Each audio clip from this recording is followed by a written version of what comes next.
Hello and welcome to episode 15 of the franchise. I'm your host, Daniel Ehrenberg. And I'm your co-host, John Tosen Rosen.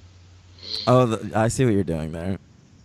You're actually Henry Papali, but that was a very Fletch-like joke. Because today we are covering the two-film franchise Fletch and Fletch Lives by Michael Ritchie is the director.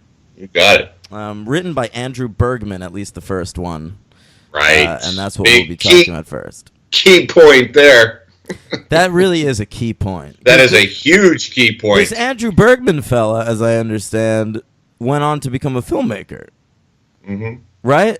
Did he direct anything good?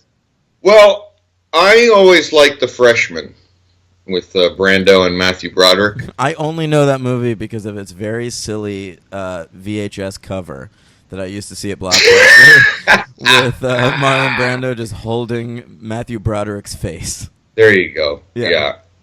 That's about all I've seen of him. He's done a lot, but that's all I've ever thought that was any good.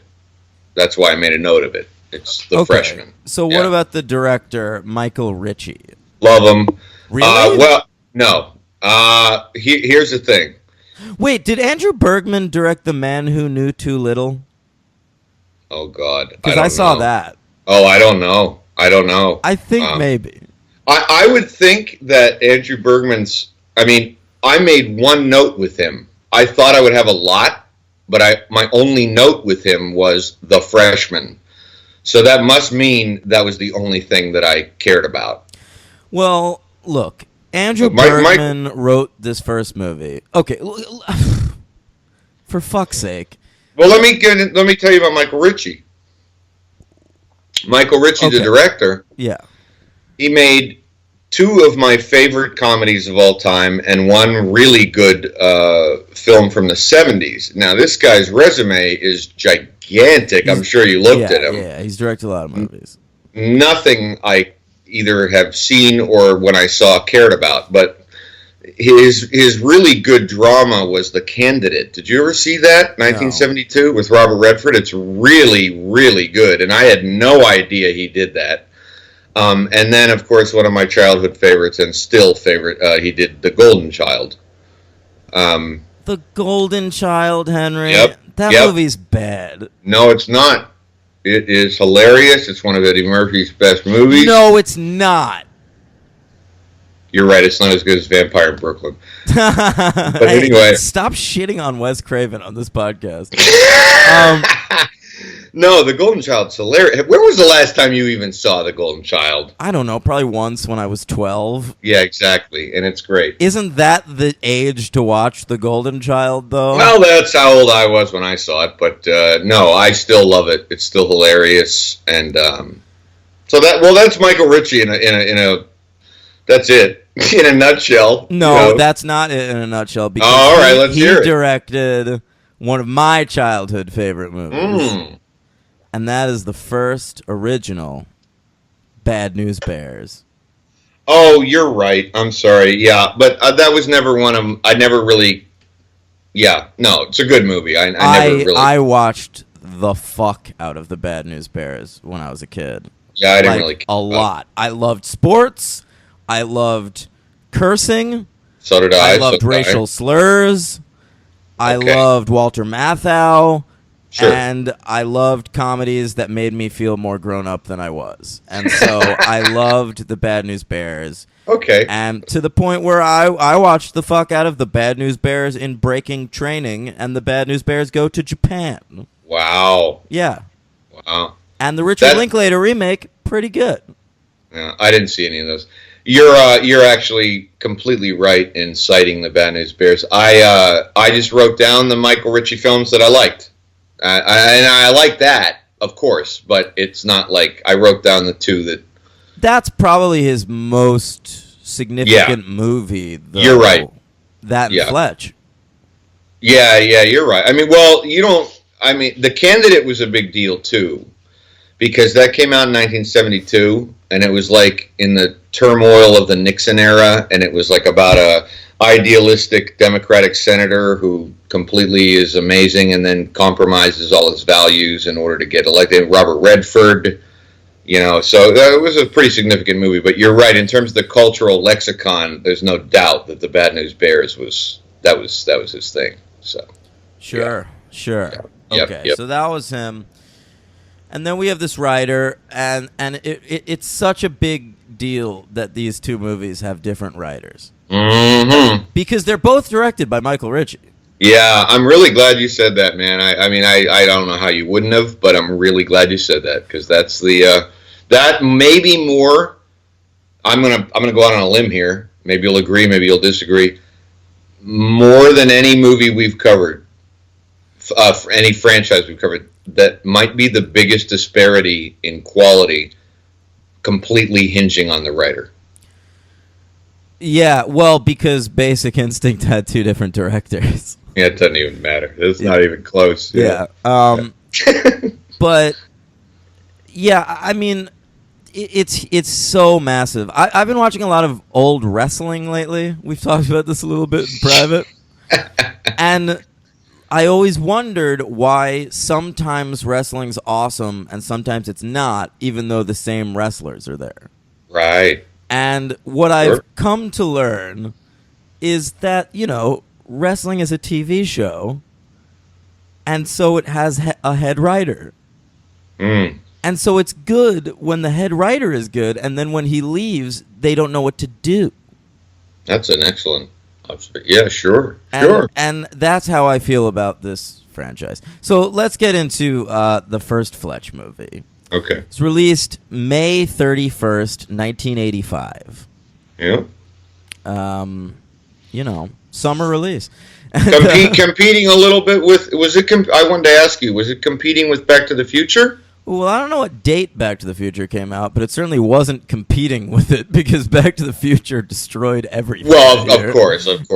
Yeah. Right. Do you want me to go back in my notes? I probably have Back to the Future. Well, yeah, I have it too. Back to the Future came out July 3rd, so Fletch had probably mostly finished its run. All right. Oh, yeah, I have my pad too. Yeah. Yeah. Fletch had a budget, though, of $8 million. Nothing. That's how you want to do it. That's damn right. Box office of $59 million. It didn't set the world on fire, but if your budget's $8 million, that's a huge hit. That is a huge hit, man. It's 50 times the budget. I mean, it's insane. So it was a weird movie that had been in development for a long time, because there's a series of Fletch books by this fella Gregory McDonald, who's an ornery guy. And the Fletch books were so popular in the 70s that he managed to get a deal when the Fletch movies, when the books were optioned, Yeah. that he had final say on the casting of Fletch. Which is insane. Yeah. Like, how many times can you say that about an author?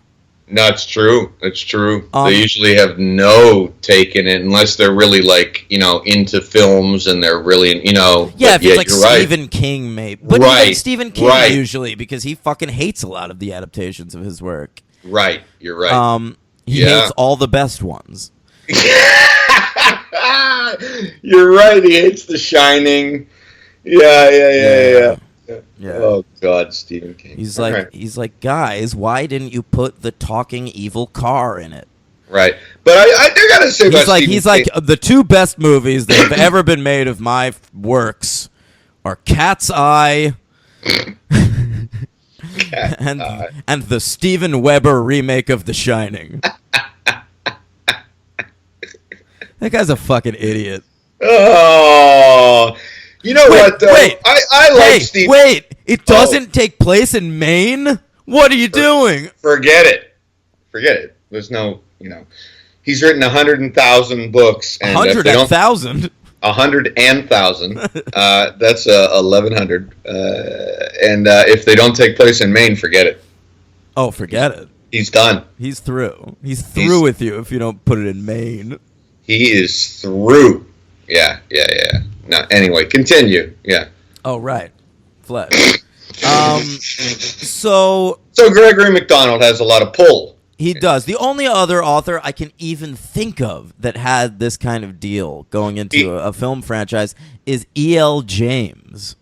You know, the writer of 50 Shades of Grey. Oh, I know, yeah. And that's why they're having such a hard time making this sequel.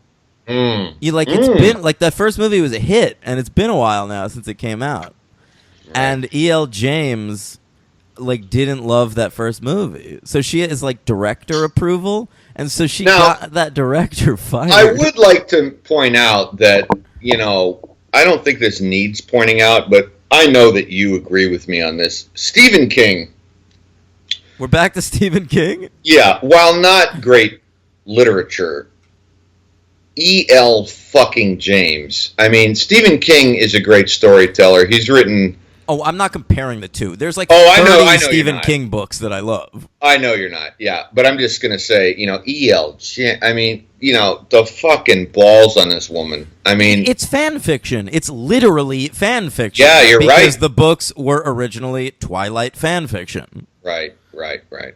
She's writing fan fiction of shitty novels. And I think Stephen King is a cool guy, and he's written a lot of interesting reviews. Have you ever read his reviews? Yeah, I have. I don't love his criticism, and no, but he's he's with it. You know what I mean? Though he's no, he's not. He's a douche. Okay, but he's done a lot. I never thought on this podcast I'd be defending Stephen King, but yeah, no. That's what happens when you talk to me.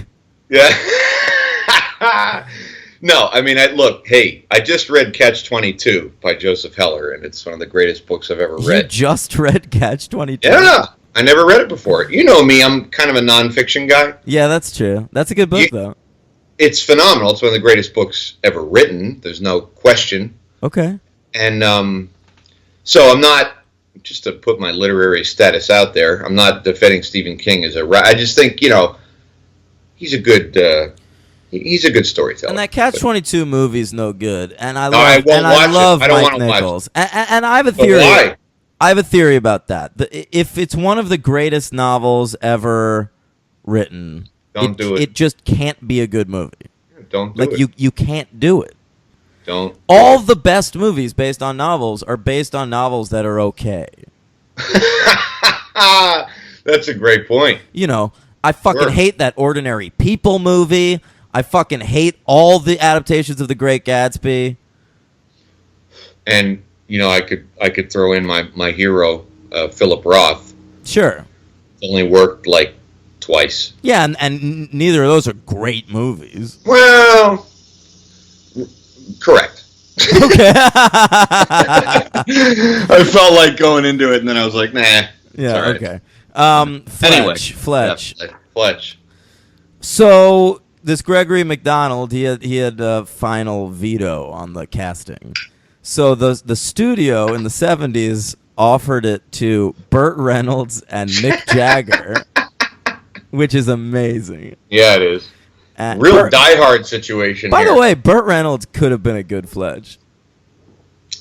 Because he's good with the one-liner, yeah, maybe, but no, I'm not gonna. No. Okay. I've never been a big Burt Reynolds. I mean, I like Burt Reynolds on Johnny Carson, and I like Norm Macdonald imitating him. That's my Burt Reynolds. No, I can. Well, Boogie Nights. Yeah, okay. You're naming a movie where PTA basically, resurrected him. Okay, fine, but I could get down with Smokey and the Bandit. Yeah, of course. No, and you're right. And the original Longest Yard. Yeah, sure. Good call. But not as Fletch, man. He just doesn't have the nobody. This is Chevy Chase, man. There's nobody. Well, we'll talk about that later. Uh-oh. No. I just mean in the attempts to make a third Fletch since this movie came out. Right. Yeah. It made $59 million. We talked about the 1985 box office when we did Back to the Future because it was number 1. Mm-hmm. But we're a little lower on the card now at number 12. I wrote down some of the movies around this. Oh, can I take a couple guesses? Now, is this around number 12 or around like the top 10? Around 12. So I wrote down like 10, 11, and 13 and 14. All right, I didn't look, so I didn't check it because I want to be. They're very funny. All right. 1985. All right. Again, this is going to be like that year in 1999 when I named all the, like, Eyes Wide Shut. Sure.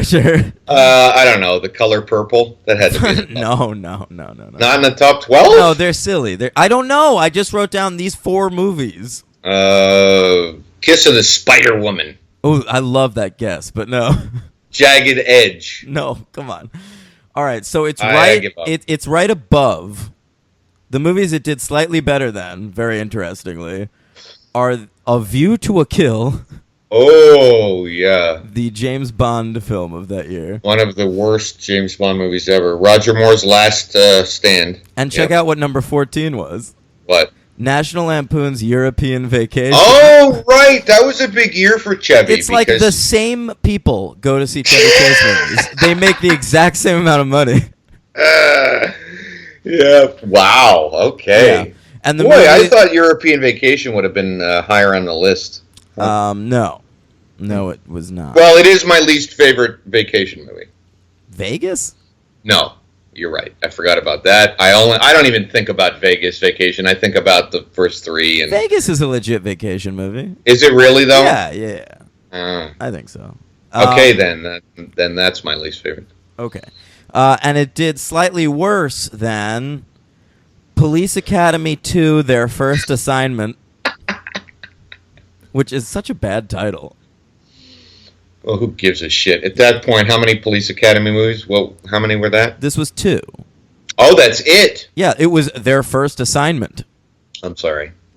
Sorry. No, never. No, we got to cover those on the podcast, though. Yeah, It'll be the Bill Clinton special. I love Police Academy. It's one of my favorite movies. My favorite memory of all time is eating Jack Links with my daughter and watching the Police Academy films. I love Kim Cattrall. She's Steve Guttenberg's a hoot. I couldn't believe it when Mina Suvari showed up in Mission to Moscow. That was amazing. That was amazing. Oh, God. Yeah. And also Spies Like Us was the other one. Oh, yeah. I love it. All right, yeah. Can't cover that, but love it. Okay, so listen. Here's my history. I'm a real whore for these Chevy Chase movies. So I know that. Yeah, well, you don't know the extent, and I didn't either until I wrote them all down. But we'll get to it later. Okay. Yeah. Go ahead. Fletch. Here's my history with it. All right. It was on TV a lot. Edited. Yeah. But it's PG. It wasn't that edited. That's true. I don't think there's a fuck in it or anything, yeah. No. And it was something I watched occasionally on TV. And I'm not sure I ever saw it all the way through. Okay. I would catch certain parts. When I rewatched it for the podcast, there were scenes that I remembered very well, and there were scenes I didn't remember at all. Oh, all right. And so here's my take on Fletch. Okay. The first Fletch. Yeah, obviously. Yeah. It's amazing. I am so... Listeners... I know you were worried. Listeners, I was worried. You know, if you're a listener now, by this point, you're cool, and you know that Dan and me did... You know that Dan and me do not talk about these movies, but I don't know. I was worried. I just had little hints here and there that I figured it'd be a nostalgia buster, and I didn't think he would really go for it. But that makes me happy. Yeah, I loved it. Me, I loved almost every second of it. There are a couple things I didn't. Right. I am now going to buy this movie and rewatch it a lot. Oh, that's wow. I don't think we've heard that yet. No. This is the best experience I've had watching a movie for the podcast. Wow. Because all the fucking movies we've watched are either things I've seen a lot of times that I knew I liked, or things Right. I've seen a lot of times that I knew I'd hate, or like the Matrix sequels, which I'd only seen once, but I knew I wouldn't like them. Or things like Basic Instinct 2, which were just hilarious to just Right, experience. and the first Basic Instinct was probably previously, because Right. I'd never really seen that movie much, and I ended up liking it. Right. But I love Fletch. It's great. Fucking great. I own it already. This is actually the first time I ever watched it on a digital format. I had also only seen it on video my entire life, but I'll tell you a nice little memory that I think you'll appreciate, Daniel. Okay. One of our dedicated listeners, and we both love her dearly, my Aunt Marcia. Sure. She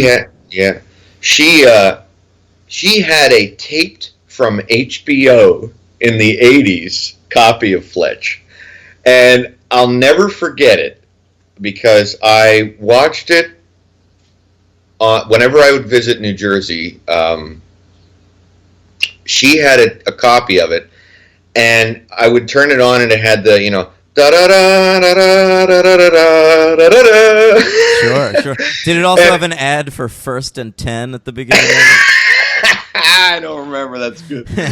Yeah, but I could kind of thank her because I think I must have been like fucking 9 at the time, and ever since I watched her copy, I just completely fell in love with this movie, and I never stopped loving it. And it's one of those movies that it's become a complete bone in my body. It is just, I love it. And now watching it for the podcast, I pretty much knew, I knew I loved it, okay? But it was, like you said, it was unlike the other movies we've watched because I was watching with a critical eye, and I figured, oh, well, this is going to be, maybe we'll see. No, it's fucking hysterical. And I love it, and I'll never, it's just like one of those movies for me, honestly. I kept thinking of Ghostbusters because it's just one of those movies. It's not gonna. It's brilliant. It's an absolute joy. Yeah. I can't say enough about it. No, it's brilliant. Okay, so here's the plot, and I'll Yeah, tell you. I was gonna say, like, should we even do the plot? Yeah, of course we should. Of course we should. All right. Because I remembered it so barely that in my head going into the movie, I remembered it that Fletch is a private investigator. And That's it. He's not. That's very funny.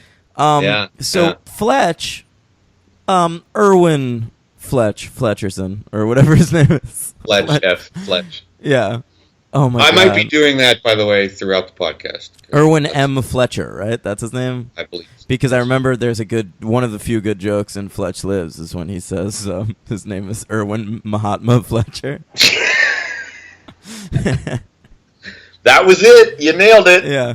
That was the only one. Yeah. But so he's an investigative reporter for the L.A. Times? L.A. something. Yeah, an L.A. newspaper. Doesn't matter. And Jane Doe. he writes under the name Jane Doe, and he's when we pick up in Fletch, he's writing a piece about drugs that are being sold heavily on the beach, and so he's undercover as a homeless guy. And as a junkie, the least believable junkie in the world. Right. Yeah, he's a very handsome, well-built junkie. Yeah, he's a very healthy, well-fed junkie. Yeah. And he gets sort of whisked off at the beginning of this movie by Tim Matheson. Oh, God. Vice President Hoynes from The West Wing. and Vice President Hoynes says he wants Fletch to murder him in like a few days, and Fletch is going to leave the country for a year with like tons of money, and it's sort of this deal. It's a brilliant premise for a movie, like comedy or drama. It's very Hitchcockian. It's true. And the scene between Chevy Chase and Tim Matheson is perfect on both sides. Oh my God! On the beach and then continuing into his mansion. The mansion is my favorite. Oh, I love that scene. Oh my God! My note on that scene is the planning scene with Matheson is perfect. That's all I had.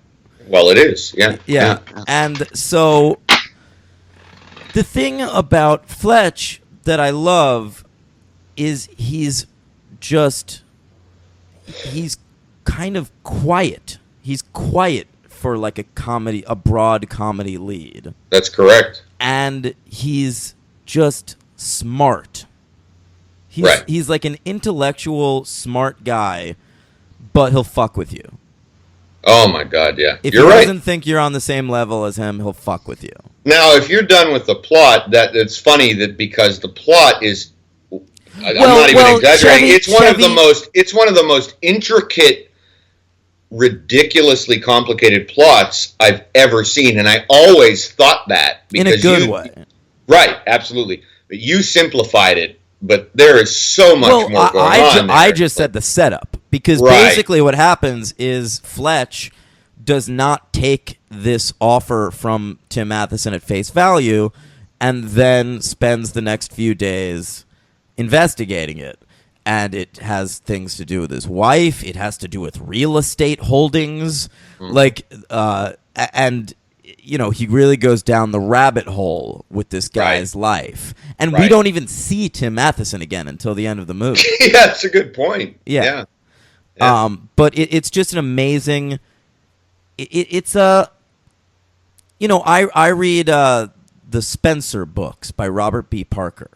You know how there's these... I don't even know what you're talking about. Okay. There's these book series... Jack Reacher is one too, I guess. Oh. Where each book it has like the same investigator as the lead. And James Patterson. Yeah, and there's always like fucking 40 of them. So my favorite is the Spencer books by Robert B. Parker, who's dead now, and it's very sad. But I loved those books, and it's like those books. It's like an investigation procedural. But it's more novelistic than the kind of shit you see on like CBS or whatever. Mm-hmm. And that's because it's based on a novel, and it's specifically based on one of this Gregory MacDonald fella's novels. Right. Whereas Fletch Lives, the sequel, they wrote a new story wholesale. Yeah, not great. We're not there yet. We're not there yet. But anyway, so Fletch... It's like every scene is in service of the story, but there's laughs. I gotta tell you, I laughed. I mean, I knew all the... See, I didn't, you didn't know the movie like I did. Okay, so like I've grown up with it, I've lived with it, I know this movie backwards and forwards, and it's still fucking hysterical. Like, I know when the lines are coming, I can quote it verbatim. I would be one of those annoying people who quotes every line. And it's still, every time the lines come up, I mean, it's constant. Chevy Chase is just, he's amazing. I mean, I don't care what anyone says. I know that there were some critics who thought, like, well, he's just doing the Chevy Chase shtick. And, So what? It's 1985. There's literally nothing better in the world than the Chevy Chase shtick in 1985. Totally agree. And it's like, what the fuck do you want him to do? I mean, and that maybe circles around to the Burt Reynolds thing. I mean, he might read the lines, but did you read the little backstory on this too? That the studio hired Michael Ritchie because they thought they could keep Chevy Chase in line. Yeah, and Michael Ritchie had no interest in doing that. Exactly. And so he just let Chevy go. Right. So there is a ton of his one-liners and dialogue that is just improvised. I mean, you can tell. But it's not just his dialogue. Yeah. There's so much amazing, subtle physical comedy. Oh my God. Listen, I laughed a lot at this movie, and when we do comedies like Back to the Future or whatever, I don't write down lines that make me laugh.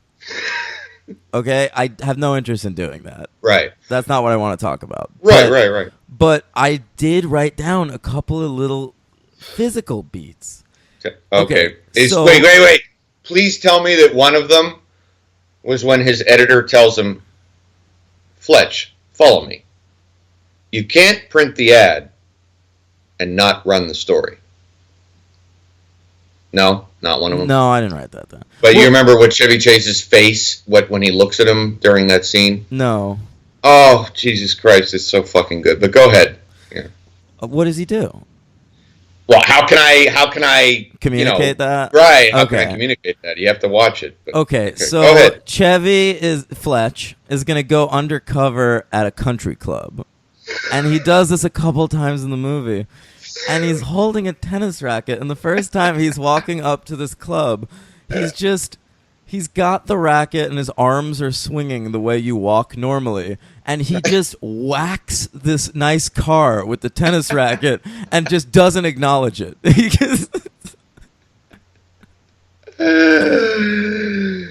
Yeah, that's why I love him so much.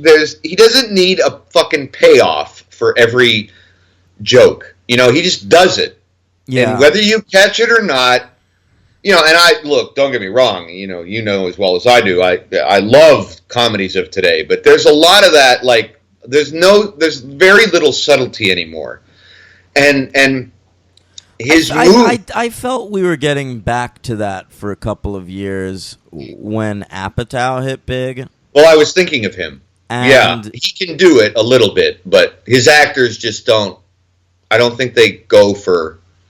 When I think Apatow, and I'm a huge fan, as you are, but subtlety is not what I really revert to or think about. I mean, maybe Albert Brooks. Subtlety. Albert Brooks. Okay, that's a different kind of subtlety. I hear what you're saying. Yeah. Like James L. Brooks or something. Oh, no. James L. Brooks. Oh, I don't remember. No, Albert Brooks. I know you said Albert Brooks. I was trying to give you another example. I wasn't mistaking Brooks. Oh, yeah, no. Yeah. I know you wouldn't do that. I thought you heard me wrong. Well, that's an interesting conversation, but James L. Okay, no. In his earlier stuff. Yeah. No. I'm not talking as good as it gets. You're not talking in terms of endearment, or you are? Yeah, no, I am kind of. Yeah, but there's no comment. I mean... that movie's funny. Yeah, when she dies, I guess it's good. Anyway, so the physical comedy bit I wrote down, he's like sneaking into a house at one point, and there's a lighting fixture, and he just sort of walks into it and wears one of the lamps as a hat for a second. Wait, she moved out. She moved out. So what you're saying is she moved out. Wait, and you'll remember this. I don't. I have a note here that says lamp, hat, physical comedy, and straw with an exclamation point. Do you know what I meant by straw? Of course I do. What was that? That was the scene on the porch when he's trying to drink the lemonade. Oh, yeah. That was great. Oh, my God.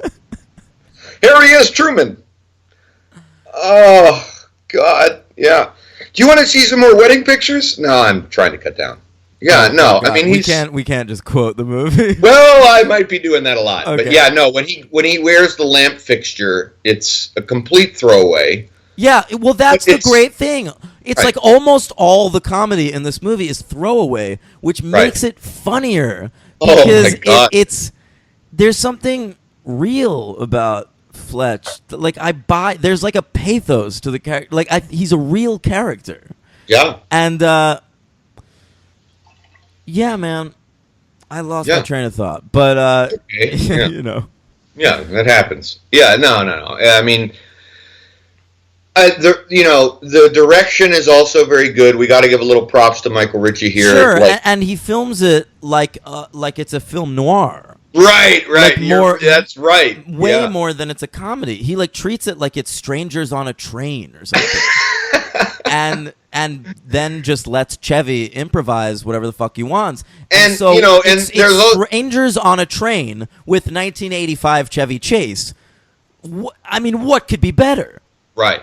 And he lets he does things too that are also very cool, like that don't completely depend on Chevy. Like in the as I recall, yeah, it's the very opening sequence. He's walking on the beach, and when he introduces himself and says, "I'm Irwin Fletcher," and he looks at the camera. Yeah, there's a little bit of that. He addresses the audience, and that's just so jarring and hilarious in itself that like it works. It's not like fucking stupid. It completely works. But he does it again in like a subtle way. Whereas in the second movie, there's a scene, the very end of the movie. Yeah, he sort of turns to the camera and like winks, like he just smiles at you, like "Ain't I a stinker?" And it's like, fucking stop it. Yeah. And by the way, in terms of the first Fletch, and actually it continues into the second one, which is one of the strangest things, and it was in my notes. The first Fletch, what a cast! I mean, this is like one of those Die Hard situations where Michael Ritchie was able to get like Joe Don Baker, the great character actor. You know, he got fucking Gina Davis. I mean, I guess. Well, Gina Davis wasn't a thing yet. Yeah, right, and that's why she's not back for the sequel. But that was fun to see. It was like, hey, Gina Davis. All right. But I think in the same year or the year after she did The Fly, so she was about. Yeah, that was the year after. She was close. Yeah. She was on the rise. And you know, he gets Joe Don Baker. He gets. Well, I'll tell you what I said out loud about 2 minutes into this movie. Well, Tim Matheson. No. Okay. I said. George, I yelled at my TV. Norm. Right. That's right. George Wendt shows up right away wearing a beret. You don't mean communist, do you, Red? Yeah. Right. He's great. Yep. Yeah. Yep. I love George Wendt. Oh, he's fantastic. The female lead of this film is Tyra's mom from Friday Night Lights. Well, I'm glad you brought her up. Did you do a little research on her? No, but she is effervescent in this film. Oh, I am very happy that you did no research on her because I did. I just saw her and I was like, oh, it's Tyra's mom from Friday Night Lights. Well, I obviously wouldn't do that because I have no fucking clue what you're talking about, but are you ready, Fred the Dwarf Dorfman? Okay. She is the granddaughter of the founder of DC Comics. Who is the founder of DC Comics? Somebody, Wheeler Nicholson. Oh, really? Yep. Okay, that's weird. That's her grandfather. How come she didn't play Supergirl? Yeah, good point. He founded it before it was DC, and then like heralded the transition into DC Comics. Oh, so he's the genius that came up with the fact that DC Comics stands for Detective Comics Comics. Probably. Yeah. DCC. But isn't that weird? That's super weird. Yeah, she's the granddaughter of that guy. He founded it, man. It's just him. She's great though. She's hilarious, and she's clearly she clearly is having a good time. She has a lot of really nice chemistry with Chevy, and one of the things that I like about it is they're on the same level. Like she gets what her character understands who Fletch is right away. Right away. And Fletch is a little disarmed by it, but is still pushing his agenda. You're right.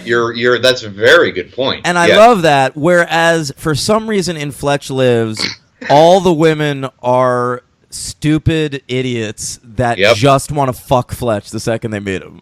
Correct. Yeah. Yeah. It's bad. Yeah. No, she's really good. She's having a good time, and she's now you know her from Friday Night. Did she do any? I mean, I looked her up, and I really, besides Tombstone, because that's who I am. That's all I knew her in. I remember her as being the wife of Wyatt Earp in Tombstone. That's it. She's a guest star in a lot of stuff. You know, you see her pop up. But Friday Night Lights, she had a recurring role that was very recurring. Like she was in sort of more episodes than she wasn't in. and she was great on that show. She was sort of like Tyra was like the smart white trash girl who like you didn't trust that she'd get out of this life eventually. Like she's sort of a sad figure, and Dana Wheeler Nicholson, that's her name. Yeah, she played Tyra's mom, who was like a former stripper who she was a good mom, but she was also like probably shouldn't have ever been a mom, you know? Oh, okay, yeah. And Tyra's sister like followed in the mom's footsteps by becoming a stripper. It's good storyline on that show. They worked at a strip club called The Landing Strip, by the way, one of my favorite fake strip club names of all time. That's a great. Well, we got cameos by Kareem Abdul-Jabbar. Okay, I did not like that. There. Oh, wait! Before you get into that, because I'm probably with you on what you're about to say. I don't know, but you also got one of the greatest character actors of all time, M. Emmett Walsh. You also have the great. Great. Don't just let that go. He's one of the best. I mean. Okay. Yeah, I mean that he fell under Roger Ebert's "No movie can be all that bad if it features M. Emmett Walsh," and I love that. I have people like that. Yeah. I love that. Anyway, go ahead. The great Uncle Phil from The Fresh Prince of Bel-Air.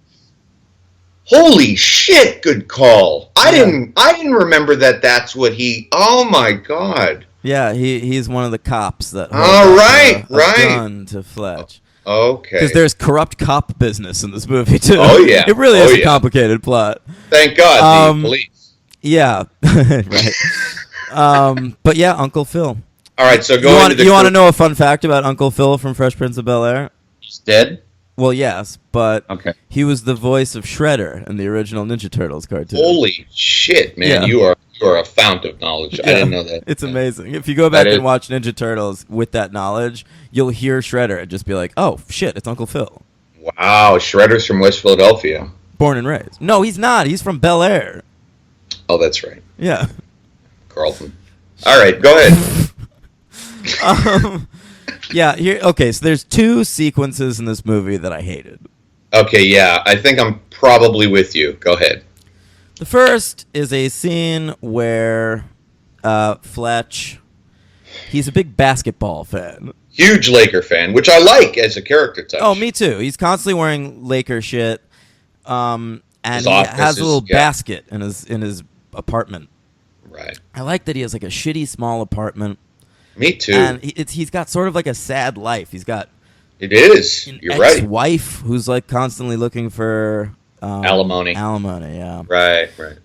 And so there's one scene he throws a basketball over. He gets hounded by the guy looking for alimony. The attorney, yeah. Yeah, Gillette is his name. Right. And he throws like a no-look basket after that guy leaves and gets it in. And then he goes to lie in bed, and we get like a fantasy sequence where he imagines himself on the Lakers, and Kareem Abdul-Jabbar in an interview playing himself is talking about what an amazing asset to the team Fletch is.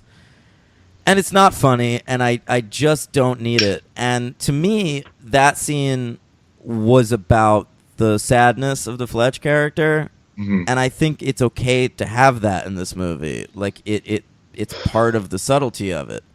And to me, Fletch sort of absent-mindedly throwing that no-look basket communicated to me everything that the Kareem Abdul-Jabbar scene is hitting me in the head with. Oh. So I think if he just threw that no-look basket and then walked into his bedroom and then we cut, that's a really interesting, like, you know, slightly sad scene. Yeah. I actually thought you were going to say that you thought that basketball fantasy dream sequence was a little bit racist. Well, it is, but I'll save my racism complaints for Fletch Lives. Yeah. And the only other thing that I didn't think I'd be bringing it up, I thought you'd be bringing it up, but the only thing in Fletch that's, to me, doesn't hold up are those. It's only 2 times, but it's very odd. 2 or 3 times were the Spanish jokes. Yeah. There's right? Like, yeah. what? That's very odd because, like, Chevy Chase, if you listeners don't know, I mean, whatever. He's a very big, liberal, progressive guy. He's Whoa. No, he is. Yeah, he is. but... Well, no, we're not at Fletch Lives yet. No, but Chevy's also like a weirdo with the biggest ego of all time. Oh, no, complete. Oh, and absolutely. I don't think he thinks about what he's saying. I agree. And I believe those Spanish jokes are ad-libs. I agree. Yeah, so but that's what makes it so bizarre. In this movie, every time he talks to, there's like a Spanish waiter. Right. And so he just says random gibberish to him, like, and he's like he's nice to the guy actually, like he gives him tips and shit, like. But then he'll like say goodbye by saying like, "Oh, taco y burrito." Right. It's really bad. Very odd. Yeah, it's very strange. It's. Yeah. Okay. Well, that's out of the way. Yeah. Okay. Here's other things I didn't like. Okay. Oh. He sneaks into a fella's house at one point and gets razzled by a dog. Yeah. That's no good. It's weak. It's weak. And then the dog like hops on his... There's a moment where the dog hops on his car and he starts driving away and the dog gets knocked off the car. Right. And there's a weird sound edit. Oh. Did you notice this? What, is it the dog like whimpering? He doesn't whimper. He says, "What?" What? You hear a human voice. Are you fucking kidding me? On the sound edit. I've seen this movie 350 times. Dude, are you serious? The dog says what? I think you're hearing that I am wrong. not. Okay. I swear to God, sometimes there's weird sound editing. I noticed in the fucking Matrix last week, like, of course, there's a scene where he like knocks over all the Agent Smith, and the sound effect you hear is like dominoes tumbling down. The dog says what? The dog says what? It's bad. That was the autobiography of that Doberman Pinscher. And finally, car chases are never funny. Sorry, stop trying comedies. Stop putting car chases in. I'm in agreement with you, except I think it's funny his dialogue with the cop, not with the kid, but with the cop when he yells across to the cop. I think that's funny. That's funny. That's like 1 second though. It's this long drawn out sequence, and it's just it doesn't work. I hate car chases in comedies, and that's why I almost never see movies like cop comedies. I The Heat. The Other Guys, in all these movies, there's long fucking action sequences, and action's not funny. And that's why Apatow was so amazing when he came into the game in like 2005, because there'd been a lot of that. Like when 40-Year-Old Virgin came out, we were like a year away from like Starsky and Hutch. Mm-hmm. And those movies are just about people talking.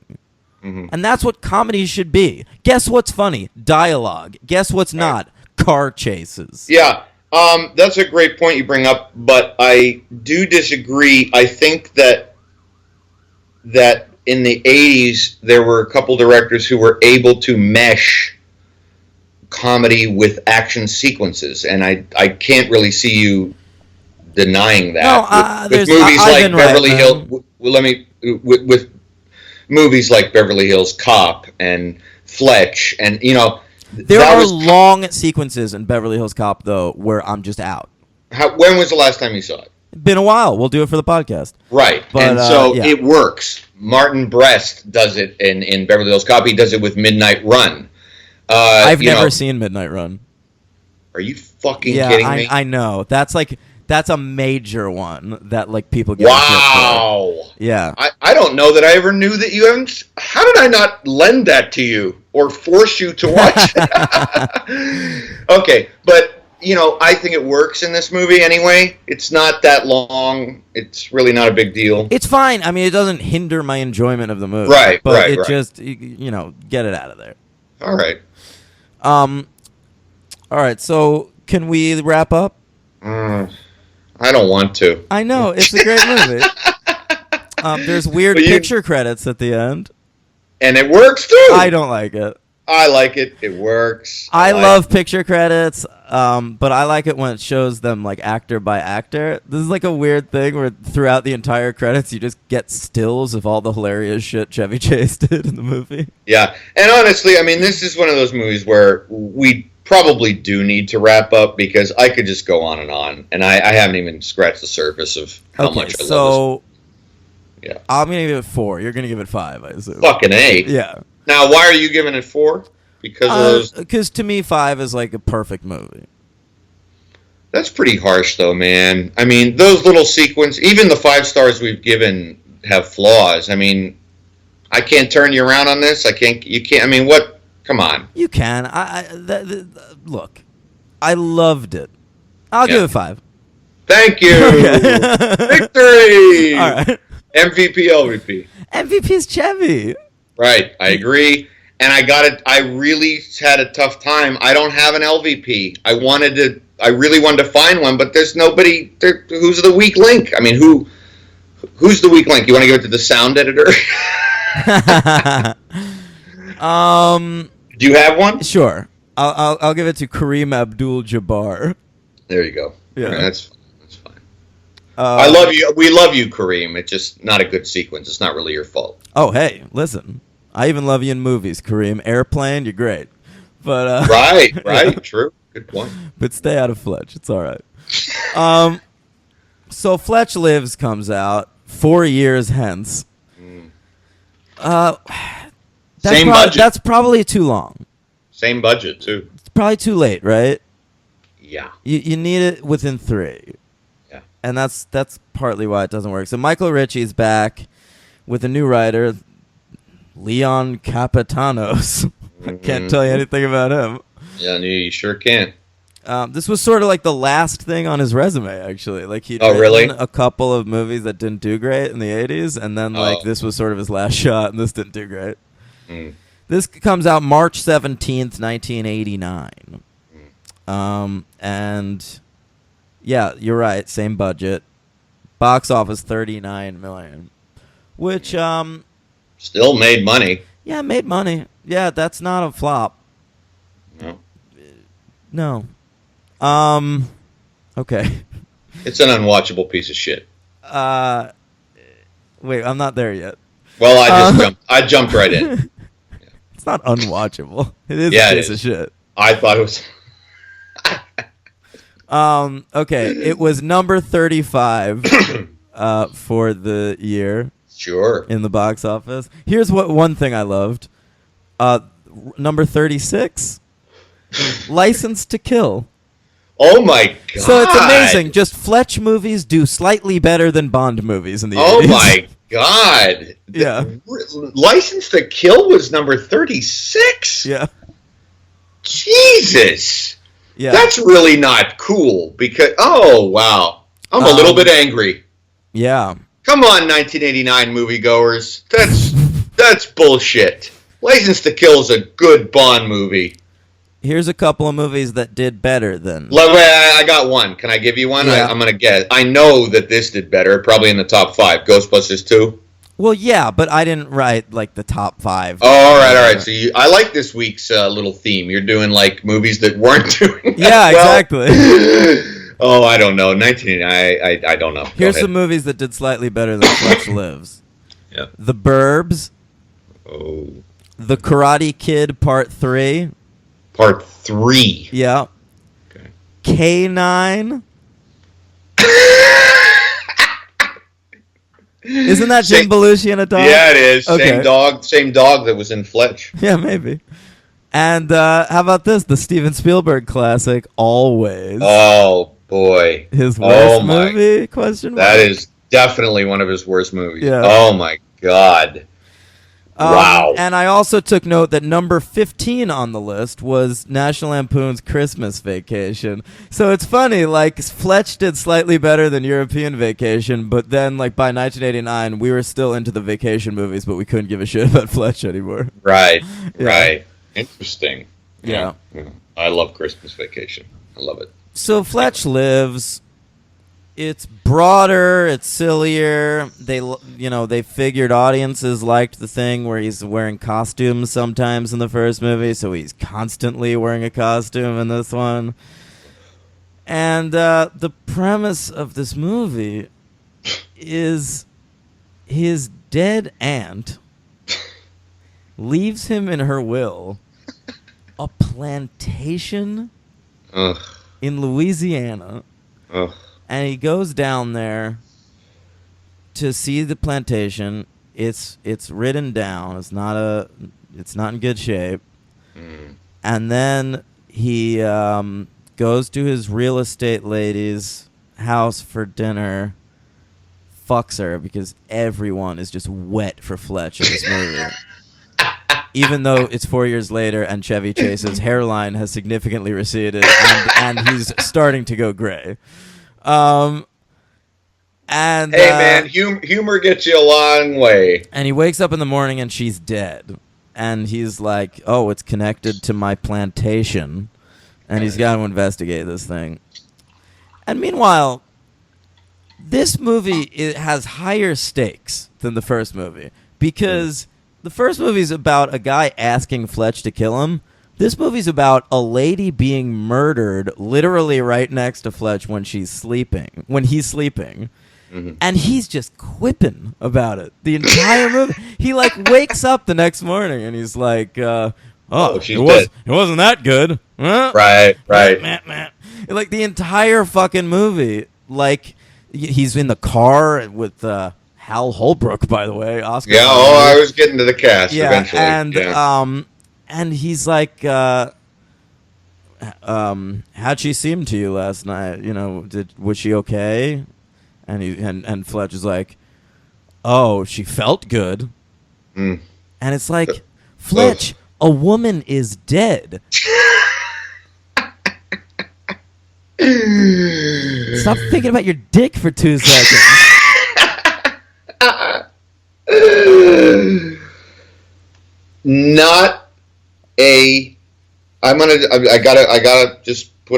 I gotta put it out there right now. I didn't laugh once. Now let me tell you something. I did. I did not. Now, I let me did tell you. because wait, it's Chevy. It's still Chevy Chase. Yeah, and but nobody else in the movie seems to fucking realize that. What do you mean? No interaction works.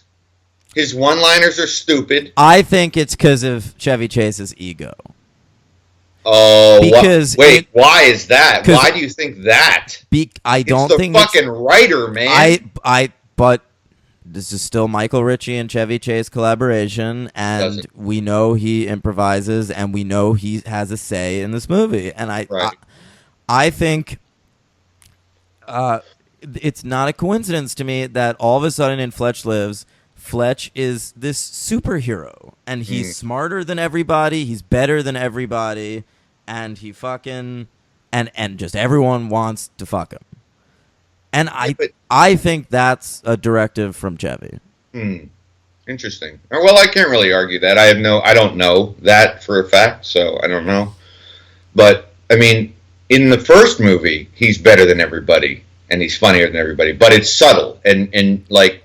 But I don't think he is. I think in the first movie, they're his match. They can meet his match. So right. he has that meeting in the first movie with the litigator of his divorce, that guy Gillette. Yeah. And in the first movie, they're on level. It's like he doesn't blame that guy for asking him for alimony. Yeah, that's true. He blames his wife. And the guy clearly gets his humor too. Yeah, it's like they have a friendly relationship. Yeah, that's very true. And he has a friendly relationship with his boss at the paper, even though that guy is trying to get him to do shit he doesn't want to do. Right. He's friendly with Gina Davis and not trying to fuck her, by the way. Well, he already has. Oh, really? I didn't remember that. Well, it's I love your body, Larry, and I mean, clearly she's smitten. Yeah, no, she's smitten, but he's not treating this as an excuse to just objectify her the entire movie. Yeah, that's true. Yeah. And in this movie, there's a scene again with that litigator, Gillette. Right. And he's just treating him like a piece of shit. Yeah. Yeah. He like takes his briefcase and dumps out his papers and like pours Oh my shit. God. Like he's like committing crimes just to make himself laugh. And that scene, I'm glad you brought that up. I didn't even remember that. Like, that scene is just so long and so protracted and is like an abject, it's like the opposite of Michael Ritchie's comedy timing in the first movie. Like, every joke is just too long. It's like that whole sequence with him pouring water in the briefcase. I mean, it's fucking horrible. I mean, the physical comedy in the first movie is Chevy wearing a lampshade as a hat, Right. or failing to use a straw. The physical comedy in the second movie is just, you know, a lady puts something down next to him and her tits are in his face, and so he takes a look over. Like that's the whole movie. Oh yeah, that wonderful Song of the South. Oh my God. Okay, so Jesus Christ. listen, I was dreaming for the Kareem Abdul-Jabbar dream sequence. I bet you were. Because there's a dream sequence in this movie. He falls asleep on a plane after an annoying lady is being annoying at him. Oh my God. By the way, played by Constance Schulman from Orange is the New Black. Wow. Holy shit. Yeah. And he has Look at a you. dream sequence. He imagines himself on his plantation, and it's a parody of Song of the South. And it's not a parody of Song of the South where it's like, isn't it like, how ridiculous was it that Song of the South was so racist? Right. It's more just like, that movie's hilarious. We're gonna be racist too. Oh my God. I mean, this movie, there's so much casual racism. It's ridiculous. It really is. And I mean, it's fucking 1989, you know? I mean, By the way, did you notice in the Song of the South parody when there's that thing where they're dancing and singing and there's like a big crowd behind them?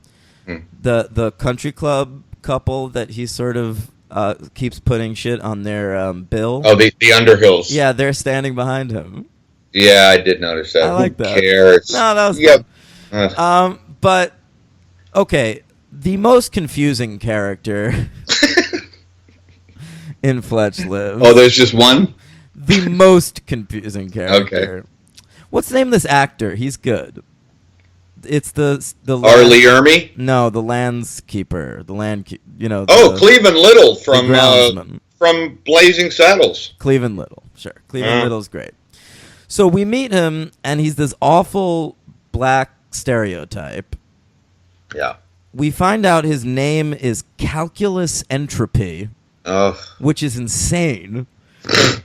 And oh my God. by the way, when we first meet him, Fletch tells him, I know. Jump down, turn around, pick a bale of cotton. I mean,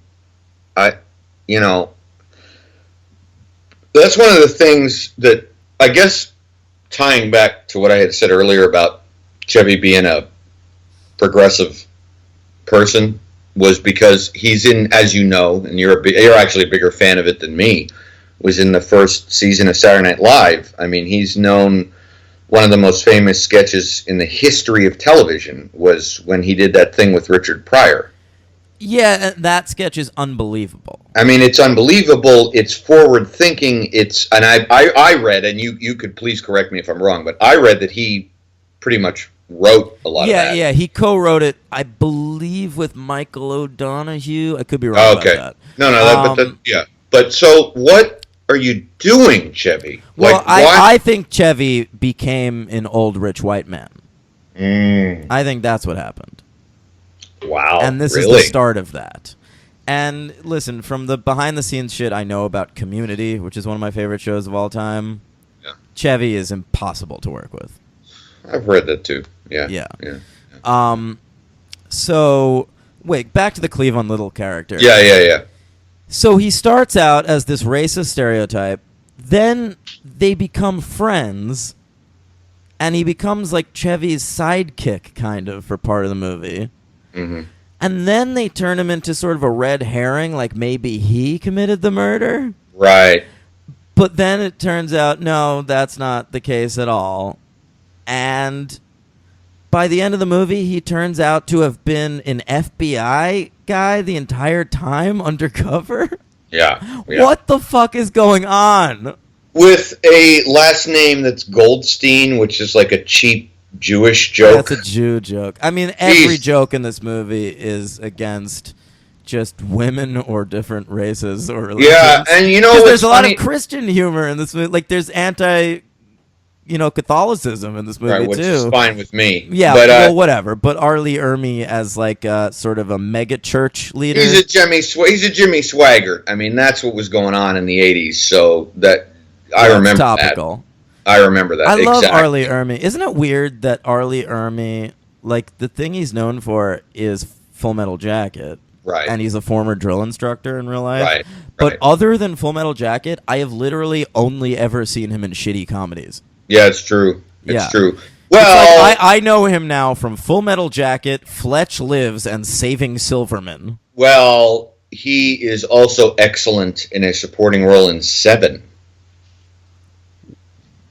What?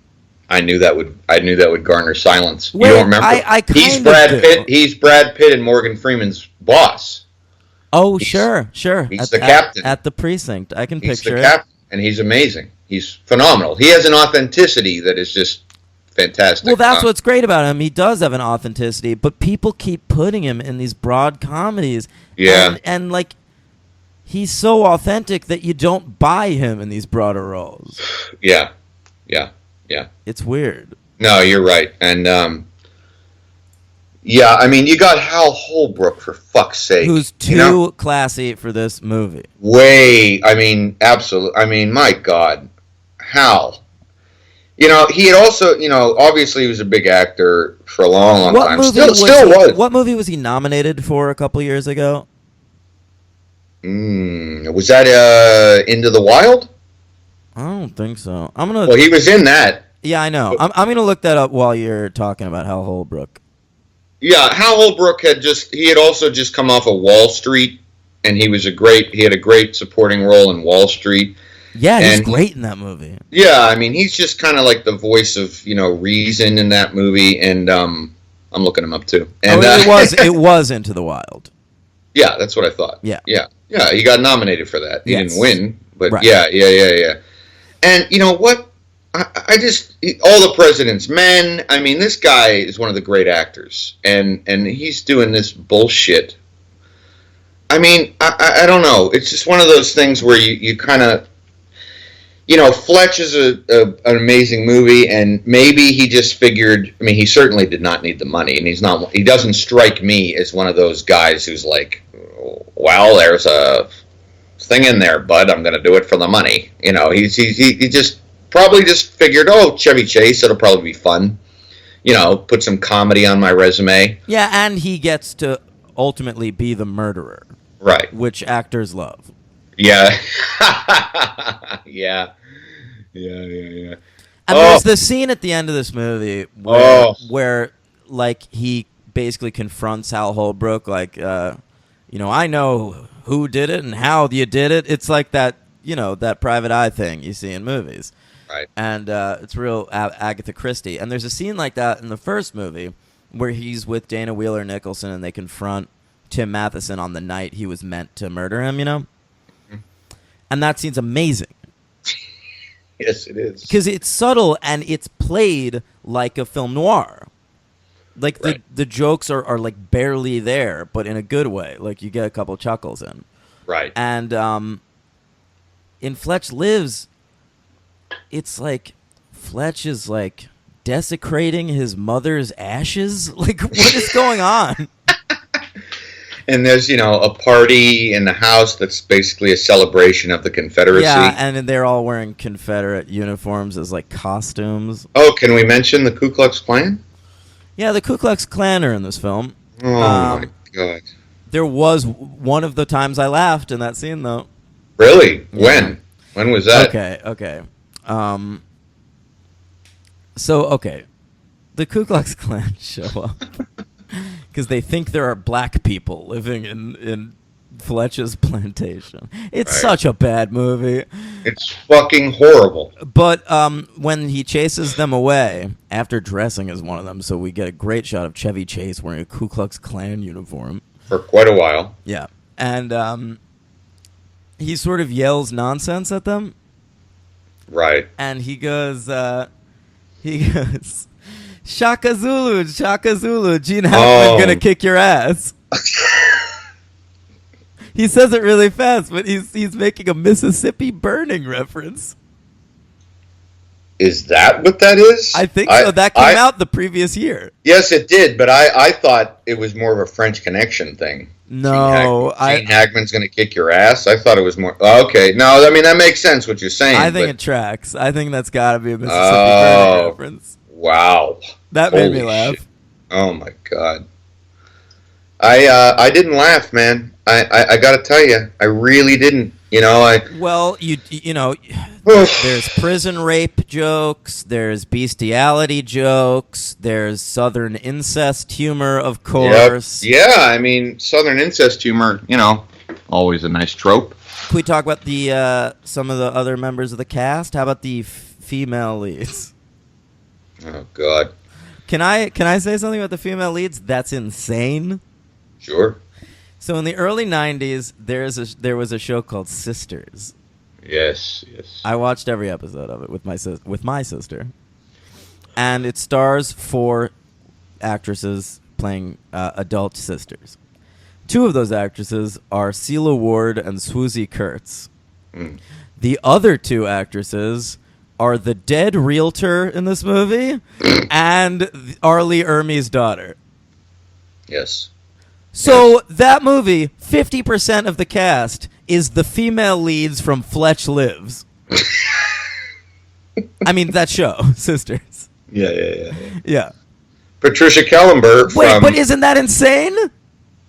Yeah, it's I felt like odd. I was losing my mind. It's very weird. Yeah. And Patricia Kellenberg from who also plays a dead woman in Signs. Really? Oh, she's the wife? Yep. Oh, yeah, so you see her pinned against that tree. Right. So she's good at playing dead people. Swing away. Okay. Second time we've done that. I know. That's all I think of when I think of Signs. When I think of Signs, I think water is scary and swing away.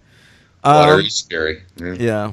What else? Oh, I kind of laughed at the termite sequence. Refresh my memory. So he's sneaking into a place at night, and he's dressed as an exterminator, and there's a dude comes in like, "What are you doing here?" And he convinces him he's looking for these microscopic termites, and then he convinces the dude he has one in his ear. That made me laugh. You didn't like that? Nope. Okay. I was looking for stuff. Oh, I understand. I was too. I just couldn't. You know, this is one of the first movies we've covered where the premise cannot get itself out of itself. It's just so bad that it just doesn't redeem itself in any way. You know, we've covered a lot of movies where the premise might be stupid, but it just works. And this premise cannot dig itself out of its own hole. And I read the premise before we started watching the movie, and I thought on paper that's not a bad premise for a Fletch movie. Yeah. But the second you're doing a Song of the South fantasy sequence, I'm out. Right. I mean... But, Henry, we were talking before about actors where it's like, you can't totally hate it if this actor's in it. You know what one of those is for me? Boy, I don't know. Who? Phil fucking Hartman. Yeah. Richard Belzer. Hartman shows up in this movie. Yeah, I thought you might say Richard Belzer. Oh, sure. Yeah. It was fun to see the bells. But Phil Hartman is in this movie. For one scene. But you just love him. You just love him. Okay, I'll give you that. It's the only part of the movie where my interest... Oh, I just radiate love when Phil Hartman's on So do screen. I. Oh, my God. I could watch news radio for the rest of my life. I've never seen it, but I can... Henry! Saturday Night Live, Phil Hartman. No, I know, of course. That's all I mean... I love him. If you love Phil Hartman, you gotta watch news radio. All right. That show's amazing, dude. Okay. Dave Foley, Andy Dick. The cast is incredible. I'll trust you. Maura Tierney. Love her. Love her. All right. The Bells. The Yeah, Bells. no. Sure. Yeah. Shows up for some Greek mafia jokes because the writer's Greek. Everything is just fucking jokes on races and nationalities. It's ridiculous. Yep, like everything. I mean, it's really, really fucking clever and funny. Mm-hmm. Chevy Chase, I mean, he's also not quite Fletch in this movie, I think. Yeah, you're right. He's a little broader. He's a little wackier. You know who he is. Yeah. You know what this movie reminded me of? What? Ace Ventura. Oh, interesting. And if we're talking about racism, specifically, Ace Ventura, When Nature Calls. I don't even remember. You mean, is that opening scene in Africa? That's the sequel where he goes to Africa. Right. I only saw that movie once, like 20 fucking years ago. But yeah, okay. Yeah, I watched those movies a lot as a kid. Yeah, he really is. He's not even Fletch. I mean, it's just a disaster. It's fucking just Chevy Chase being a dick for an hour and a half. Right. It's calamitous. It's just, yeah. He nothing.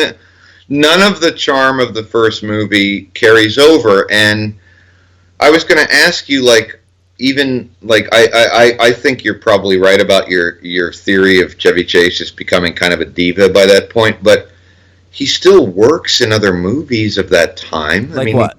Christmas Vacation. Who directed that?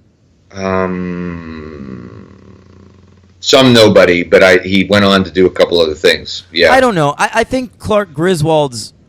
Here's one thing that's interesting about Fletch, is Chevy Chase in his career up to that point, he was like in real life this like cool, outgoing guy, right? Who was like a drug addict and an alcoholic. Yeah, I know. And but on screen, he mostly played squares. True. Very true. Fletch was kind of the first time he got to be the cool guy. That's really true. Yeah. And well, I guess in Caddyshack, he's pretty cool. He's a little square in that movie too, though. I haven't seen it in a long time, but yeah. Okay, yeah. By Fletch Lives, he's just taking that to the extreme, and he's just got to be cooler than everybody in the world. Right. Yeah. Yeah. But what Christmas Vacation? He's Clark Griswold. He's got to play the square. He can't go insane. He can't just rip on everybody the entire movie because that's not what Clark Griswold is. Right. That's correct. Yeah. Well, we'll come around to this now. I wrote this down because Fletch Lives was so horrible that I had to look up his filmography, and there's I don't need to tell you. There's a shit ton. But who? Chevy? Chevy. Yeah. Okay. But I was very surprised. I mean this like wholeheartedly. I was really surprised that there are 10 movies he was in that I really like. I didn't expect there to be that much. I honestly thought there was like 3 or 4. All right, hit me. Because to me, my Chevy Chase was season 1 SNL Chevy Chase, Vacation Chevy Chase, and Community Chevy Chase. And now I can add the first Fletch movie to that list. Okay, well, only 2 of those are. Yeah, I mean, I didn't think of Saturday Night Live. I'm talking movies. Okay. Okay. In Cops and Robertsons.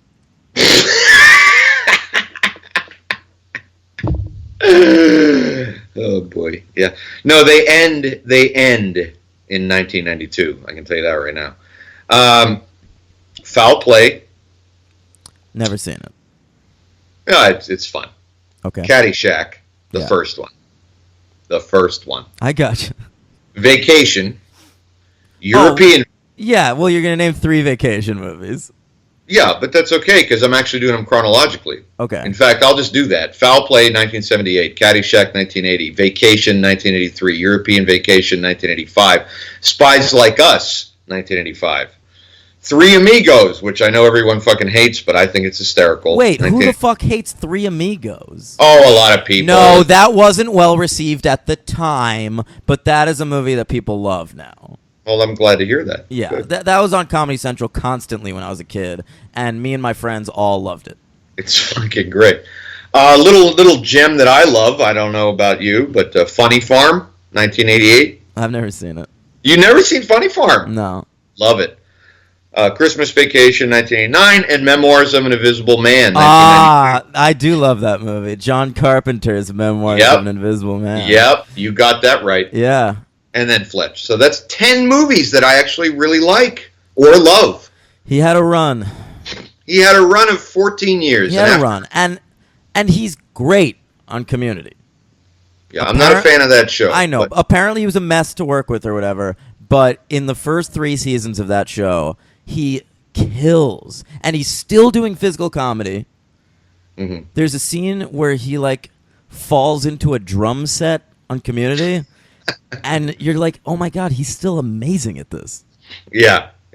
Well, that's cool. Yeah. Yeah. Yeah. Let's start to wrap up. I do have one more thing I want to bring up about Fletch Lives. It's rated PG, like Fletch was. There's an areola in this film. Is there? Yeah, okay. So he's hanging out with the Arlie Ermey's daughter. Mm.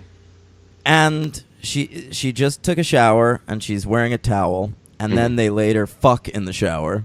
Right. Because, of course. Right. And that whole scene, there's just one of her areolas is just out of that towel. Great Really? job, MPAA.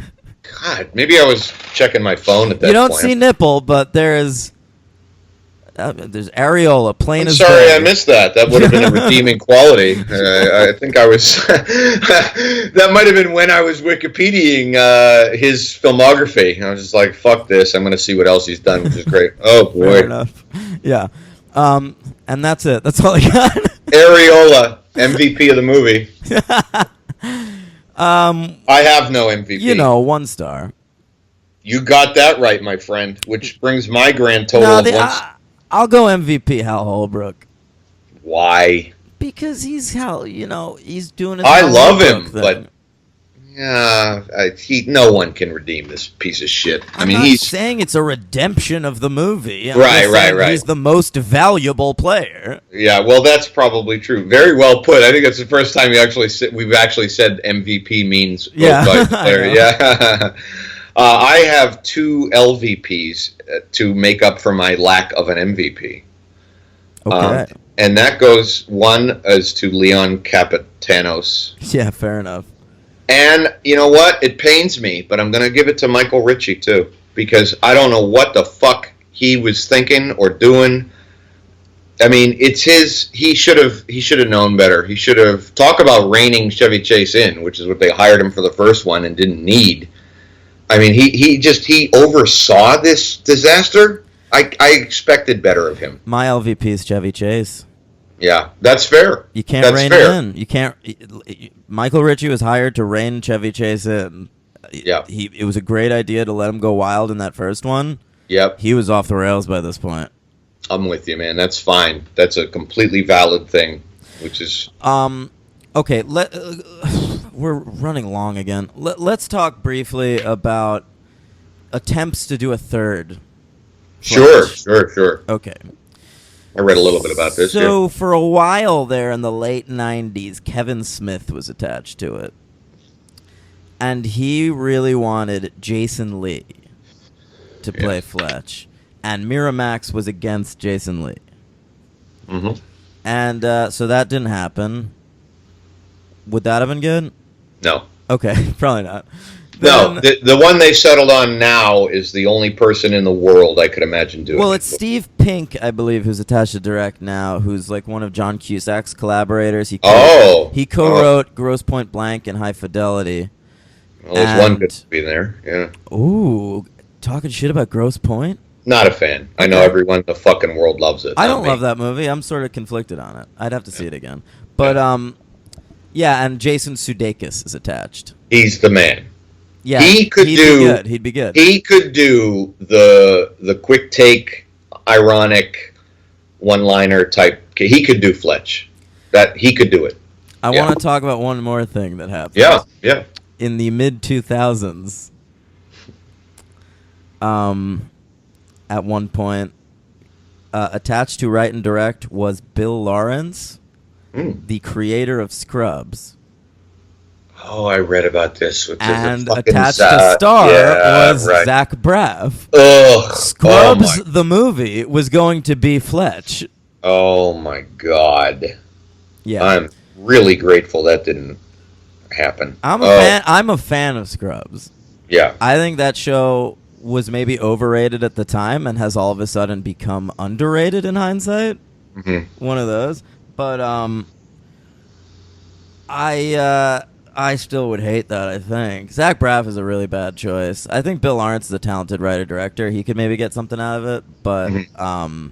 Zach, No, I got thank nothing. you. I got nothing against Zach Braff 2 or 4, but that would be a terrible choice. But the idea for all these years is that they'd adapt the first Gregory MacDonald Fletch book. Because they adapted one for Fletch, but it wasn't the first novel. Right.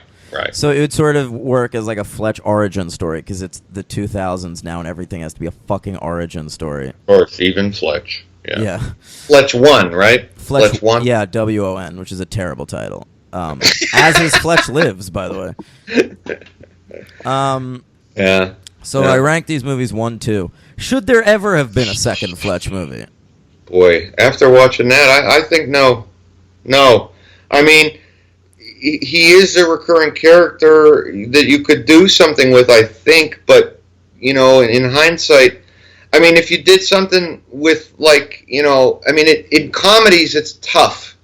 I gotta get, I understand that it's maybe harder than an action film, with John McClane, but, Axel Foley in Beverly Hills Cop, you can do that again. You could do Fletch again, but my Lord, I mean, I think you said something earlier on that I agree with. Maybe not wait 4 years. I think there's just a lag of perpetuity that needs to be continued that shouldn't have stopped. Yeah. And it just fucks it all up. So I don't know. I don't even know how to answer that question. It's also another one of those movies where you watch the second one, and I watched these back-to-back days. So did I. And I thought his relationship in the first one with Friday Night Lights mom was so sweet. And then in the second movie, she's just done. Like, you don't even hear a mention of her. Right, and so you watch the second one, it, like, hurts your memory of the first one. Yeah, you're like, oh, I guess that didn't work out. Yeah, okay. Great happy ending, guys. Right. Yeah, true. I don't know. So fuck Fletch Lives. Fuck it. 1 star. Yeah. All right. We're wrapping up, right? That's Yep. it. Okay. Yep.